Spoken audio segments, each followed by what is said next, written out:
आज हम पढ़ने लगे हैं, स्टार्ट करने लगे हैं न्यूरोफिजियोलॉजी। न्यूरोफिजियोलॉजी के दो पार्ट्स होते हैं, सेंसरी और मोटर।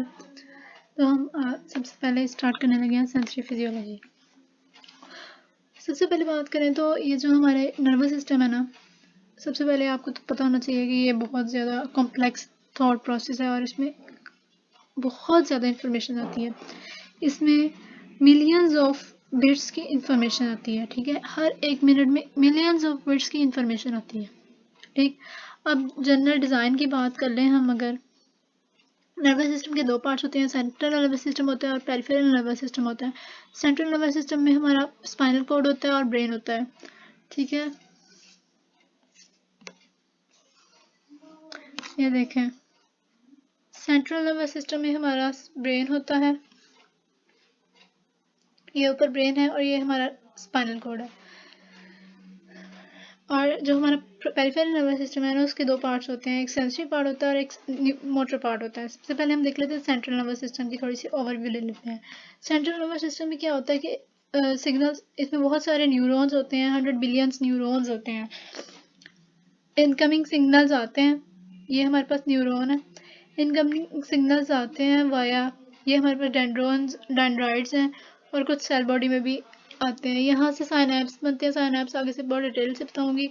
और वो आगे से इंफॉर्मेशन जो इसके पास सिग्नल था ना, इनपुट सिग्नल, वो आगे से ट्रांसफ़र कर देती है। अब जो हमारे पास इनपुट सिग्नल है ना, वो तो बहुत ज़्यादा न्यूरॉन से आया, बहुत ज़्यादा डेंड्रॉइड से आया, लेकिन जो हमारा आउटपुट सिग्नल है ना, वो सिर्फ और सिर्फ एक सिंगल एक्सॉन से जाता है। ये सिंगल एक्सॉन से हमारे ब्रेन को जाता है, हमारे ब्रेन उसकी जो भी काम करना होता है वो करके वापस भेज देता है। अगर तो अब ये जो हमारी जो इंफॉर्मेशन जाती है ना, सिंगल डायरेक्शन में जाती है, यूनिडायरेक्शन होती है। इसका फ़ायदा क्या होता है कि हम किसी भी रिक्वायर्ड डायरेक्शन में जा सकते हैं, बैक फ्लो नहीं होता इन्फॉर्मेशन का, ठीक है। ये तो हमारी हो गई सीएनएस की बात। हम नेक्स्ट हम बात करते हैं पेरिफेरल नर्वस सिस्टम। उसके दो पार्ट्स होते हैं, सेंसरी पार्ट और हमारा होता है motor part. Sensory part sensory part में रिसेप्टर्स होते हैं, जो बहुत सारे रिसेप्टर, ये हमारी स्किन है, स्किन के अंदर बहुत से रिसेप्टर्स होते हैं। इसके अलावा स्किन में रिसेप्टर्स होते हैं, टेक्टाइल रिसेप्टर्स होते हैं टच करने के लिए, ये हैं टेक्टाइल रिसेप्टर। इसके अलावा प्रेशर रिसेप्टर्स होते हैं, वार्म और कोल्ड वगैरह के लिए भी काफ़ी ज़्यादा रिसेप्टर्स होते हैं। हमारी आंखों में विजुअल रिसेप्टर्स होते हैं, हमारे कानों में ऑडिटरी रिसेप्टर्स होते हैं और हमारी स्किन में टेक्टाइल रिसेप्टर्स होते हैं। अब ये जो रिसेप्टर्स है ना, इससे सेंसरी इन्फॉर्मेशन जा रही है। अब ये इन्फॉर्मेशन हमारे, ये जो इन्फॉर्मेशन हमारे ना ऊपर जाएगी ब्रेन में, ब्रेन दो का। अब ये जो इन्फॉर्मेशन जाएगी ना ब्रेन में, या तो ये इन्फॉर्मेशन जाके स्टोर हो जाएगी या इमीडिएट रिस्पॉन्स देगी, जो भी हमने जिसके लिए है उसके अगेंस्ट रिस्पॉन्स देगी, ठीक है। रिस्पॉन्स फॉर मोट अब रिस्पॉन्स अब जो ये हमारे सेंसरी एरिया ना, हमारे सेंसरी एरियाज कहाँ कहाँ होते हैं, ये जो हमारी सेंसरी इन्फॉर्मेशन है ये कहाँ कहाँ जाती है। स्पाइनल को, ये हमारा स्पाइनल कोड है, स्पाइनल कोड में जाती है। इसके बाद ऊपर जाती है हमारी ये मिडल्ला, पोन्स और मिड ब्रेन के अंदर ना रेटिकुलर फॉर्मेशन होती है, वहाँ पे जाती है। और ऊपर ये थैलेमस पड़ा हुआ है, यहाँ पर जाती है। और इसके अलावा अल्टीमेटली ये सेरिब्रल कॉर्टेक्स में चले जाती है, ये इसका पाथवे है, ठीक है। अब ये यहाँ तक ब्रेन चले गई, इन्फॉर्मेशन चल गई। ब्रेन ने या तो इमीडिएट रिस्पॉन्स कर देना या मेमोरी स्टोर कर देना फॉर द फ्यूचर वर्क, ठीक है। अब मोटर पार्ट की बात करते हैं। हमारा जो मोटर पार्ट है ना,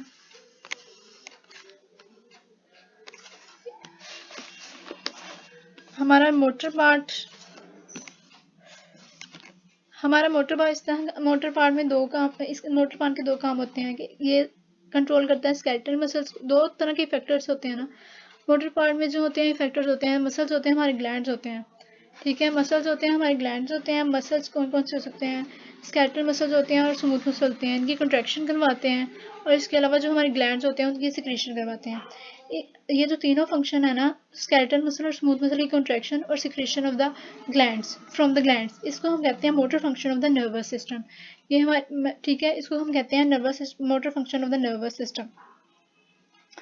अब ये जो हमारी smooth muscles, glands, smooth muscle और ग्लैंड्स और बहुत जो इंटरनल बॉडीज होती है ना, वो तो हमारे ऑटोनॉमिक नर्वस सिस्टम कंट्रोल कर देता है। लेकिन जो हमारे ये स्केलेटल मसल्स है ना, वो इसको पूरा एक पाथवे होता है जिसको हम कहते हैं skeletal motor axis, nerve axis. Sensory गई ऊपर, ब्रेन तक गई, ब्रेन ने मैसेज किया, बाद में जाके यहाँ पे आगे कॉन्ट्रैक्शन हुई, इसको हम कहते हैं सारा मोटर एक्सिस। अब ये जो हमारा मोटर, इसको कंट्रोल कौन करता है? हमारा जो मोटर, ये मोटर कंट्रोल है, इसको आगे से फर्दर ये हमारे जो स्केलेटल मसल्स है ना, इसको ऊपर ब्रेन के कौन कौन से पार्ट, ये हमारे सारे सेंट्रल नर्व्स के कौन कौन से पार्ट्स कंट्रोल कर रहे होते हैं। सबसे पहले ये इसको स्पाइनल कॉर्ड कंट्रोल कर रहा होता है, ठीक है, स्पाइनल कॉर्ड कंट्रोल कर रहा होता है। ऊपर जाए तो ये हमारे पास मिडल्ला है, ये पोन्स है, और ये हमारे पास मिड ब्रेन है। इसमें जो रेटिकुलर फॉर्मेशन है वो वहाँ से कंट्रोल हो रहा होता है। हम मिड ब्रेन को मेसेंसेफ्लोन भी बोलते हैं। ऊपर यहाँ पे काफ़ी ज़्यादा बेजल गैंग्लिया पड़े होते हैं। ये है हमारे पास बेजल गैंग्लिया, ये हमारे पास बेजल गैंग्लिया है, जिसमें ये पुटामेन, ग्लोबस, ये सारे आगे आएंगे, ठीक है, ये इसको कंट्रोल करते हैं। उसके ऊपर हम बात करें तो ये अल्टीमेटली चला जाता है मोटर कॉर्टेक्स में, ठीक है, मोटर कॉर्टेक्स में। अब ये जो हमारी पाथवे है ना, ये सारा का सारा, इसके जो लोअर पोर्शन है ना, लोअर सेंटर्स होते हैं, लोअर रीजन्स, हमारे नर्वस सिस्टम के जो लोअर रीजन्स होते हैं ना, लोकल फंक्शंस परफॉर्म करते हैं, मतलब जो इतने कॉम्प्लेक्स नहीं होते। लेकिन अगर मूवमेंट बहुत ज़्यादा कॉम्प्लेक्स है ना, तो उसके लिए इंफॉर्मेशन ज़रूरी है कि ऊपर से होकर वापस आए, हमारे सेरेब्रल कॉर्टेक्स से होकर वापस आए, ठीक है। अब आगे हम बात करते हैं प्रोसेसिंग की। प्रोसेसिंग ऑफ इंफॉर्मेशन कैसे होती है? प्रोसेसिंग ऑफ इंफॉर्मेशन को हम integrative function of the nervous system भी कहते हैं। पीछे मैंने आपको motor function of the nervous system बताया था, ये इंटीग्रेटिव फंक्शन है। इसमें होता क्या है? अब ये हमारे लिए इसमें ये होता है इसलिए क्योंकि हमारे रिस्पॉन्स सही है, हमारा मेंटल। ये दरअसल होता कैसे है? इसमें होता कि हमारी जो इन्फॉर्मेशन है सारी की सारी तो ब्रेन तक जानी नहीं है, सारी उस रिस्पॉन्स में आनी नहीं है। जितने सिग्नल गए होते हैं ना, सेंसरी इन्फॉर्मेशन जितने की जितनी गई होती है, उसमें से 99% तो डिस्कार्ड हो जाती है। बाकी 1% हमारा ब्रेन प्रोसेस करता है। और ये जो इंटीग्रेटिव फंक्शन होता है, इसमें दो काम होते हैं, इसकी चैनलिंग होती है और प्रोसेस। जो इन्फॉर्मेशन है हमारे पास, उसकी चैनलिंग होती है और प्रोसेसिंग होती है। अब इसका क्या मतलब होता है? ब्रेन के पास इंफॉर्मेशन है, उसने उसको उस खास एरिया तक पहुंचाना है जिसकी रिलेटेड वो फंक्शन है, जिससे रिलेटेड वो इन्फॉर्मेशन है। उस खास एरिया तक पहुंचाने को हम कहते हैं चैनलिंग। और वो जब उस खास एरिया में चल जाएगा, वहाँ पे उसकी इंटीग्रेशन, मतलब क्या काम करना है, हमने किस तरह इसको आगे से मसल की मूवमेंट करनी है, उसको हम कहते हैं इंटीग्रेशन या प्रोसेसिंग, ठीक है। इस channeling plus processing of the information को हम कहते हैं integrative function of the nervous system. अब मैंने आपको कहा कि 99% तो डिस्कार्ड हो जाती है, मतलब हमें तो, हम अगर नॉर्मली हमने कपड़े पहने होते हैं, क्लॉथिंग की होती है, हमें नहीं पता होता कि हमारे कपड़े हमारे जिस्म के साथ, बॉडी के साथ टच कर रहे हैं। हम सीट पे बैठे होते हैं, हमें नहीं पता चलता कि हमारी बॉडी हमारी सीट को टच कर रही है, हम पे प्रेशर पड़ रहा है, ठीक है। इस तरह हमारे पास आसपास जो नॉइस होता है उसका भी हमें पता नहीं चलता। आगे हम बात, लेकिन अब जो 1% जो ब्रेन तक जाती है, उसकी एग्जांपल देख लें तो वो क्या होती है कि हमारे पास, हमने किसी गर्म चीज़ को हाथ लगा दिया है, हमने गर्म चीज़ को हाथ लगा दिया तो हमारी बाजू पीछे हो जाती है, ठीक है। वो जो हमारी बाजू पीछे हो जाती है ना, वो उससे हम अवेयर हैं, वो 1% में इंक्लूड होती है। लेकिन उसके साथ साथ हमारी बॉडी भी तो पूरी मूव करती है, हम पेन से चिल्ला भी तो उठते हैं, लेकिन वो डिस्कार्ड हो जाती है, ठीक है। हमारा बाजू पूरा मूव करता है। हम आगे देखते हैं role of synapses in processing of information. Information की प्रोसेसिंग में साइनेप्स का क्या रोल होता है? प्रोसेसिंग तो आपको समझ आ गई है ना, कि कौन सी इंफॉर्मेशन ब्रेन के लिए ज़रूरी है, कौन सी आगे जानी है, कौन सी नहीं जानी, ठीक है।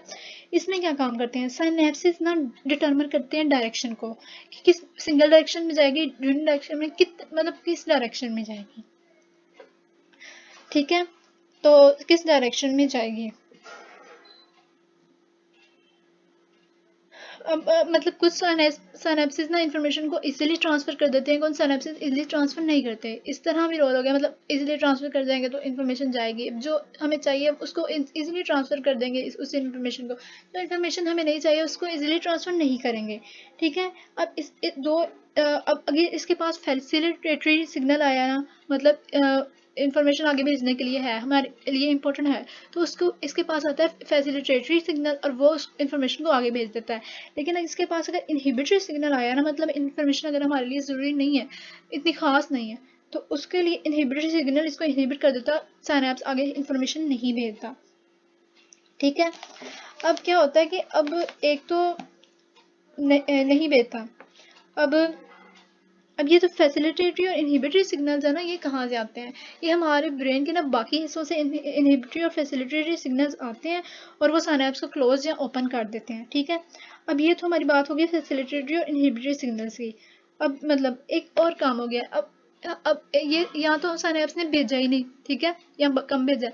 अब दूसरी बात है कि साइनैप्स ने इंफॉर्मेशन भेज दी है, लेकिन जो पोस्ट साइनेप्टिक मेम्ब्रेन होती है ना, जहाँ पे जाके के पे एक्ट करना है, वो रिस्पॉन्ड नहीं कर रही। उसको अगर चाहिए इन्फॉर्मेशन तो वो रिस्पॉन्ड करेगी, अगर उसको इन्फॉर्मेशन नहीं चाहिए तो वो रिस्पॉन्ड नहीं करेगी। अब हमारा जो साइनेप्सिस है ना, वो सेलेक्टिव एक्शन परफॉर्म करता है। सेलेक्टिव एक्शन का क्या मतलब है कि ये जो वीक सिग्नल्स है ना, हमारी जो इन्फॉर्मेशन हमें चाहिए वो स्ट्रॉन्ग सिग्नल होगा, आसपास की जो आलतू फालतू इन्फॉर्मेशन होगी वो वीक सिग्नल्स है, तो वो जो वीक सिग्नल है ना उसको ब्लॉक कर देती है, और जो हमारा स्ट्रॉन्ग सिग्नल होता है वो फोकस होकर जाता है यूनिट डायरेक्शन में। ठीक है, बाज़ औक़ात तो ऐसा होता है, लेकिन बाज़ औक़ात ऐसा होता है कि हमारे जो वीक सिग्नल्स होते हैं ना, वो भी हमें चाहिए होते हैं, उसको क्या कर देती है, एम्पलीफाई कर देती है। ठीक है, पहले मैं सिग्नल्स को ब्लॉक कर दिया था, वीक सिग्नल्स को, लेकिन अब वो हमें चाहिए कुछ सिग्नल्स हमें चाहिए होते हैं वीक सिग्नल्स भी, उनको एम्पलीफाई कर देती है और इनको बहुत ज़्यादा डायरेक्शन, एक सिग्नल तो है नहीं, बहुत ज़्यादा सिग्नल है हमारे पास, तो वो मैनी डायरेक्शंस में मूव करते हैं। आगे हम पढ़ते हैं storage of information. Storage of information जिसे हम मेमोरी कहते हैं। मेमोरी अब कैसे बनती है? हमारी बॉडी में अगर बहुत ज़्यादा इंपॉर्टेंट इन्फॉर्मेशन गई है, मैं आपको वो बता दिया कि बहुत जल्दी रिस्पॉन्स दे देती है। ठीक है, अब इन्फॉर्मेशन बाज़ इन्फॉर्मेशन को इमीडिएट ब्रेन रिस्पॉन्ड करता है और बाज़ को नहीं करता, बाज़ को मेमोरी के लिए स्टोर कर लेता है। ठीक है, हमारे सेरिब्रल कॉर्टेक्स में ना स्टोर होता है बहुत ज़्यादा चीज़ें। इसके अलावा बेसल रीजन्स होती हैं ना, जिसमें बेसल गैंग्लिया मैंने आपको दिखाए थे, और स्पाइनल कॉर्ड, वो भी कुछ इन्फॉर्मेशन स्टोर करते हैं, लेकिन मेजर जो हमारा स्टोरेज होता है ना, वो हमारा सेरिब्रल कॉर्टेक्स है। ठीक, अब ये जो स्टोरेज में ना, इस मेमोरी फॉर्मेशन में ना हमारा साइनेप्सिस का रोल होता है। साइनेप्सिस का कैसे रोल होता है? साइनेप्सिस का रोल ऐसे होता है कि एक प्रोसेस होता है फैसिलिटेशन। फैसिलिटेशन क्या होता है कि साइनेप्स को ना अगर एक ही सिग्नल बार बार मिल रहा है, बहुत बार मिल रहा है, एक ही सिग्नल बार बार मिल रहा है, तो वो उसको मतलब वो बहुत ज़्यादा शार्प हो जाता है सिग्नल। इसकी एग्जांपल ऐसे है कि अगर हम किसी चीज़ को बहुत ज़्यादा सोचते हैं ना, अब हमारा जो साइनेप्स है ना, उससे बहुत ज़्यादा एक ही सिग्नल बार बार गुजर रहा है, तो वो उसकी इतना यूज टू हो जाता है कि अगर अब बाहर से कहीं से सिग्नल नहीं भी आ रहा, मतलब हमने किसी चीज़ को देखा है, हम किसी चीज़ के बारे में किसी चीज़ को देखा है, लेकिन वो हमारे में स्टोर हो गई हुई है, लेकिन अगर ब्रेन से वो सिग्नल आएगा ना, वो हमारे सामने वो चीज़ नहीं भी है। ठीक है, तो अगर ब्रेन से सिग्नल आएगा तो हमें ऐसे लगता है कि वो चीज़ रियल में है। अब इसमें होता है ऐसा क्या है कि हमें बाज़ का हम अपनी थिंकिंग को इतना सोचते हैं, हम किसी भी चीज़ के बारे में इतना सोचते हैं कि हमें वो रियल की परसेप्शन आने लगती है। वो कैसे आने लगती है कि हम किसी चीज़ को इतना सोचते हैं, वो हमारे सिनेप्सिस में वो इन्फॉर्मेशन बार बार आने लगती है, बार बार आने लगती है, कि वो हमारी ब्रेन में स्टोर हो जाती है। ठीक है, बार बार जब एक इन्फॉर्मेशन आएगी सिनेप्स, तो वो हमारे ब्रेन में स्टोर हो जाती है। अब अगर वो चीज़ नहीं है, तो अब वो अपनी मेमोरी को रिकॉल करेंगे ना, तो हमें लगता है कि हमारे इर्द गिर्द वो चीज़ जो हमने देखी थी वो वाकई में है। लेकिन वो इस तरह क्यों होता है कि वो हमारी मेमोरी होती है। तो इस तरह जो परसेप्शंस होती हैं, मतलब ना, जो हमें लगता है कि हमारे इर्द गिर्द कुछ हो रहा है, वो दरअसल हमारी मेमोरीज ही होती हैं, हमारे दिमाग में की हुई चीज़ें स्टोर होती हैं, जो कि हमें करती हैं। अब ये जो सारा प्रोसेस होता है, थिंकिंग होती है। ठीक है ना, अब हमारे ब्रेन में जो थिंकिंग है ना, वो यूज़ करता है। हम न्यू सिग्नल आते हैं ना, नई इन्फॉर्मेशन आई है, तो उस न्यू इन्फॉर्मेशन को हमारी जो स्टोर मेमोरी है ना, उसके साथ कंपेयर करता है हमारा ब्रेन, और फिर देखता है कि आया कि हमारे लिए इन्फॉर्मेशन चाहिए या नहीं चाहिए।